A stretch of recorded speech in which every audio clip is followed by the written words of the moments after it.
જોઈ લો મિત્રો, પટોલિયા ફાર્મમાં આપનું સ્વાગત છે। તમે જોઈ રહ્યા છો જુનાગઢ તાલુકાનું તોરણિયા ગામ પટોલિયા ફાર્મમાં અત્યારે આ રીતના ઘઉં કાપણી પછી જે તમે જોઈ રહ્યા છો જે વેસ્ટેજ વધેલા ખાપા એને આપણે સળગાવી દઈએ છીએ।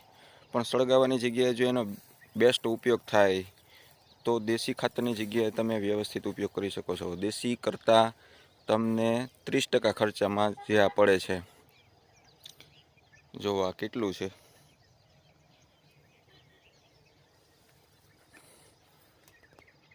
એટલું તમે દેશી ખાતર પણ ના નાખી શકો।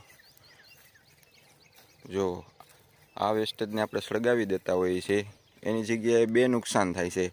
એક તો આપણા જમીનમાંથી કાર્બન તત્વ ઘટતું જાય છે અને પીએચ લેવલ ડાઉન થતું જાય છે। બીજું કે આપણે વાતાવરણને પણ પ્રદૂષણ કરીએ છીએ। જો આના કેટલા બધા અનેક ફાયદા છે।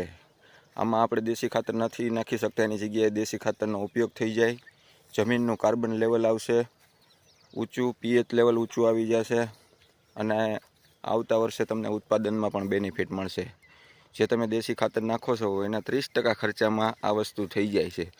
જો આ ઊભા ખાપામાં 2 થી 3 વાર માઠ મારેલો છે, હવે આને કંઈ કરવાનું નથી, આ જમીનને પલટાવી દેવાની છે, સવડા મારી દેવાના છે એટલે આ બધું અંદર દટાઈ જશે।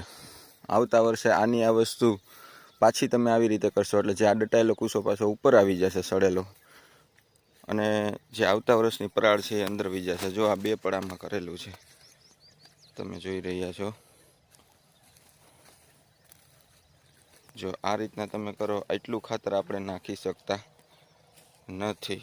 જો લાગઠ તમે જુઓ ને તો 1 ઇંચનો દર થઈ ગયેલો છે અને આ તમને ક્યાંય દટાઈ જાય એટલે નડશે નહીં। આ રીતે કરવાથી લગભગ તમારે 3 વર્ષમાં જે દેશી ખાતરની જરૂર હોય એ બધી પૂર્ણ થઈ જશે। રેગ્યુલર તમે 3 વર્ષ એક ધારું કરશો તો કમ્પ્લીટ થઈ જશે। અને જો આમાં ઓછો વરસાદ થાય તો તમને પુષ્કળ બેનિફિટ છે કે જે તમારે પીએચ લેવલ છે, ભેજનું જે પ્રમાણ ઘટતું હોય છે પાકને, એ જળવાઈ રહેશે, બહુ સારું। જો આ બીજું પડવું છે, જો આ પદ્ધતિ અપનાવો તો ખેતીનો ખર્ચ પણ બચશે અને વાતાવરણ પણ બગડતું અટકશે। જો મિત્રો આવું કંઈક કરો, પટોલિયા ફાર્મમાં જો આવું કંઈક કરેલું છે તમે પણ કરો, તમે બદલશો તો આખી દુનિયા બદલી જશે। સારો વિચાર રાખીએ, સારું વિચારીએ।